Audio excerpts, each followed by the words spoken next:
Have you ever felt embarrassed or humiliated in front of others? Perhaps it was a moment that seemed like a harmless joke, but in reality deeply wounded you, as if your very being was trampled upon. Maybe it happened at work during a meeting. You were speaking and someone suddenly interrupted, criticizing your words while others laughed at you. Or perhaps it occurred in a group chat when someone brought up an embarrassing experience of yours. You forced a smile, concealing the shame that made you want to disappear. It hurts, doesn't it? You can't help but wonder, why do they hold me in such low regard?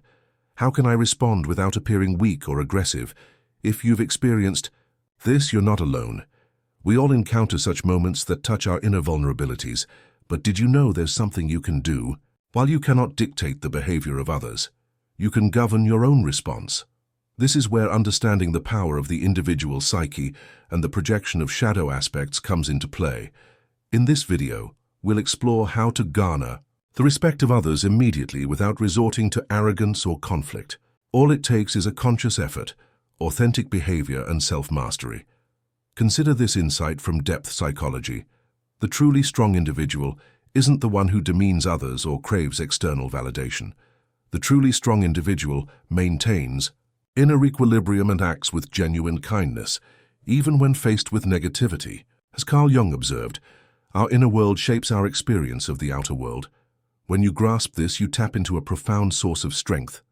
Respect isn't demanded, it's reflected through the integrity of your actions. Authentic behavior resonates more powerfully than words, naturally inviting the respect of those around you. Why do people insult or belittle you? Have you ever been mocked or criticized despite acting with integrity? Some individuals consistently have a cutting remark, making fun of you in front of others. You might question if they harbor anger or if you've done something to provoke them. Often it's not about you personally. They diminish you as a way to inflate their own ego, using you as a vessel for their own insecurities. You are not a mere tool for their ascent. Yet they step on you in their attempt to feel superior. This dynamic is a common manifestation of unconscious processes. At work, a colleague might undermine your efforts to appear more competent to a superior. Within a circle of friends, someone might highlight your missteps to elicit laughter, positioning themselves as the witty one. Within a family, a relative or sibling might contradict your choices to assert dominance. Why do people engage in this behavior? Because it's often easier to project their own feelings of inadequacy onto others than to confront them within themselves. Instead of undertaking the challenging work of self-improvement, they choose to diminish those around them. But you don't need to retaliate, shout, or engage in power struggles. A Jungian perspective suggests that true respect is earned through the embodiment of your authentic self, not through force. When you remain centered and composed, even when faced with negativity, you stand firm in your own individuation. That's when others recognize your inner authority, and more importantly, when you deepen your self-respect. You cannot control the unconscious drives of others, but you can consciously choose your response. By reacting with awareness and self-possession, you cultivate greater inner strength and resilience with each challenge. Every instance of disrespect is an opportunity to reveal your inherent strength, not through outward aggression, but through inner fortitude and self-esteem. This is the kind of respect that is freely given, not born of fear, but because others intuitively recognize your inherent worth. If you frequently find yourself ignored or belittled, it's time to embody your true value. You don't need to raise your voice to be heard. Sometimes the most potent response is to hold your ground with quiet confidence. In this video, I'll share 5 simple principles rooted in understanding the human psyche to help you gain the respect of friends, colleagues, or even strangers. Are you ready? Let's embark on this journey, quietly but resolutely, toward genuine respect, grounded in self-awareness and inner strength. Tip number 1. Stand up literally and metaphorically. When you meet someone new, whether it's a boss, a client, or a friend of a friend, what's your initial action? Do you rise to greet them? Do you offer a firm handshake? Do you meet their gaze? These might seem like minor gestures, but they are the genesis of first impressions. Your opening move is akin to the first page of a book. It's where others immediately assess your self-respect, inner confidence, and adherence to your core values. The intention behind your actions is crucial, not merely the behavior itself, but the way it reflects your sense of self-worth. Consider this. You're at a seminar filled with leaders, colleagues, and professionals.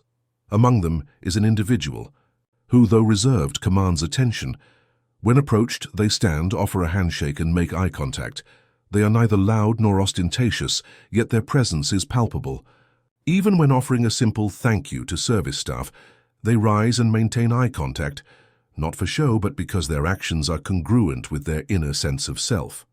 Now picture another individual at the same seminar. They remain seated, avoid eye contact, and offer a weak handshake as if the interaction holds little significance. They too are quiet, but they project an air of uncertainty. Both individuals are introverted, yet people are drawn to the first, according them more respect despite their quiet demeanor. Why? Their actions embody the principles of inner strength and self-regard in a tangible way. Your behavior mirrors your inner landscape. Standing up, offering a firm handshake, and making eye contact are not solely about acknowledging the other person. They communicate that you possess a fundamental respect for yourself. Those who are grounded in their own sense of self do not need to boast, but their actions are deliberate, knowing these form the bedrock of genuine respect. As Carl Jung observed, our outward behavior often reflects the state of our inner world. So, what should your approach be moving forward? In any setting, whether in the workplace, a commercial establishment, or a virtual interaction, be fully present. When someone approaches you, stand up, offer a decisive handshake, and meet their eyes. Even if the gesture is simple, it carries a profound weight in shaping how others perceive you. Through your actions, convey that you are aware of your own value. When people witness this, respect will naturally follow, often without the need for explicit communication. Tip number 2. Use your gaze when interrupted. Imagine you're speaking thoughtfully, but someone suddenly interrupts, cutting you off and derailing the conversation. You're left unable to finish your point. It's frustrating, isn't it? Your natural reaction might be to get angry, raise your voice, or respond politely to avoid conflict. But wait. If you want to earn respect by understanding the dynamics of interpersonal communication, anger isn't the answer. A more effective response is a calm, direct gaze. Instead of speaking immediately, pause. Look at the person calmly and directly. Don't say a word.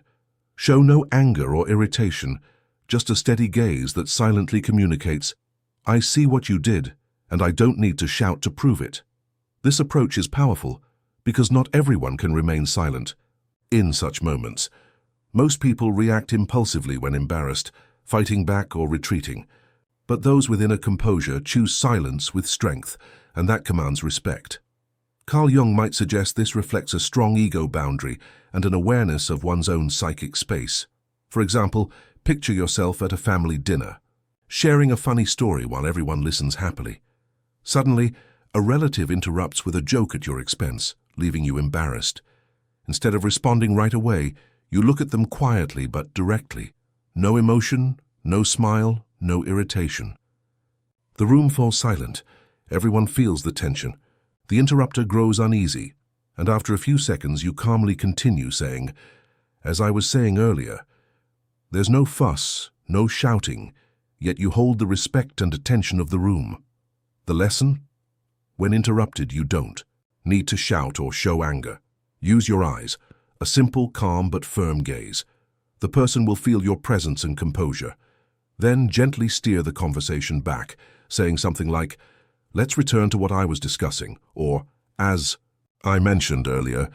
It's straightforward, drama-free, and keeps your dignity intact.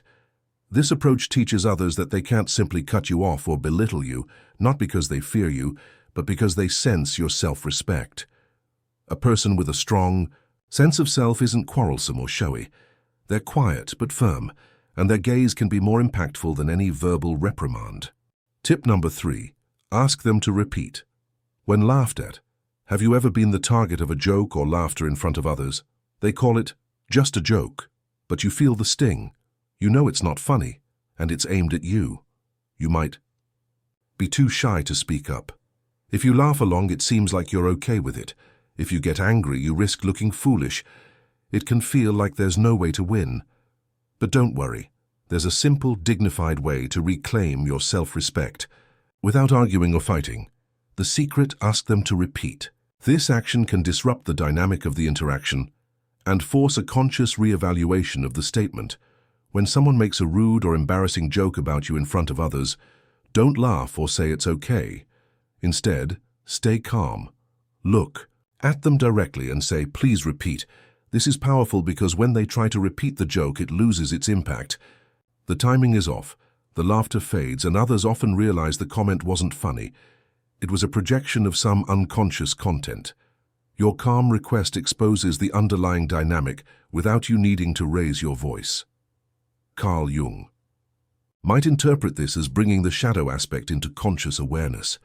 For example, imagine you're at a reunion with old classmates, everyone laughing and reminiscing. Suddenly someone says, "Remember when you tripped on stage? So funny." A few people chuckle. Normally you might force a smile despite the embarrassment, but this time you look at them calmly and say, "Please repeat." The room goes quiet. The joker hesitates, and if they repeat it, it sounds forced and falls flat. Others notice the joke was rude, not clever. You didn't yell or get angry. You simply stood up for yourself with composure. That earns respect by demonstrating a strong sense of self and an unwillingness to be the object of ridicule. Why is this effective? You don't stoop to their level or play along to avoid conflict. You show you're not just a bystander in your own narrative. True strength lies not in the loudness of your voice, but in your self-control and your ability to assert your boundaries. When others see this, their respect for you grows as they recognize your inner fortitude. So what should you do when someone makes a rude or embarrassing joke? Don't laugh if you're not amused. Don't shout or get angry. Look at them and calmly say, "Please repeat." That simple question carries more weight than any retort, showing your strength while keeping your dignity intact and prompting a reflection on the unconscious motivations behind the humor. Tip number 4. Change the conversation. When someone is agitated, have you ever been intentionally teased or made to feel small in front of others? It's clear they're attempting to elicit a strong emotional reaction or wound you with their words. For instance, picture yourself at a family gathering. Suddenly, someone makes a pointed remark about your profession or a past experience you'd rather leave behind. The room falls silent and, damn it, all eyes are upon you, anticipating your response. Your instinctive reaction might be to justify yourself, become upset, or raise your voice. But consider this. There's a more insightful way to maintain your equilibrium by shifting the dynamic of the interaction. The key: redirect the focus of the conversation. Instead of directly confronting the hurtful comment, respond with a question or observation entirely unrelated to what was just said. For example, you might inquire, "Has anyone tried that new bakery downtown? I heard they have amazing pastries." Or, "Speaking of gatherings, what's the plan for the summer vacation?" Initially, it might appear as though you're avoiding the issue, but in actuality, you're subtly altering the psychological landscape of the exchange.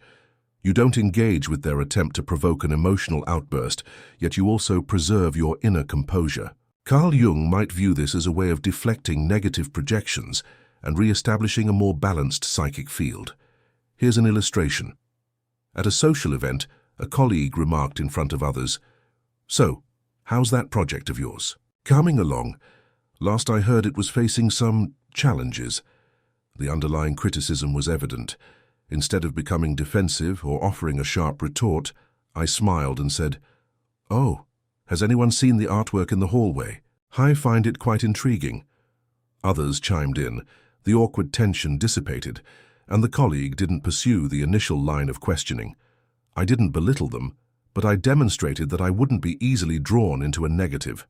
Interaction. The lesson. You are not obligated to react to every barb or correct every slight. Sometimes the most effective approach is to gently guide the conversation in a different direction. Individuals with strong inner resources and self-awareness often do this intuitively. By redirecting the conversational flow, you assert a subtle control over your own emotional state, the immediate social environment, and your sense of inner peace. How can you implement this? When someone teases or tries to provoke you, resist the urge for an immediate reaction. Take a moment and then introduce a new topic. Pose a question to the group, involve others in the new subject, or make a casual, unrelated observation. This isn't about avoidance driven by fear. It's about consciously managing the interpersonal energy. The subtle power of this technique is that you project an image of composure and inner strength, often without uttering a single word in defense. Tip number 5. Disengage from persistent disrespect. There are times when, despite your best efforts at understanding and connection, you encounter persistent disrespect, insults, or a sense of being consistently overlooked. In such instances, the most empowering response isn't retaliation. It's the conscious choice to disengage and remove yourself from the situation. Yes, withdrawing isn't an admission of defeat. It's an assertion of your self-worth and a prioritization of your inner peace over external turmoil. Consider the experience of my colleague, Alex, a dedicated and articulate contributor to their organization.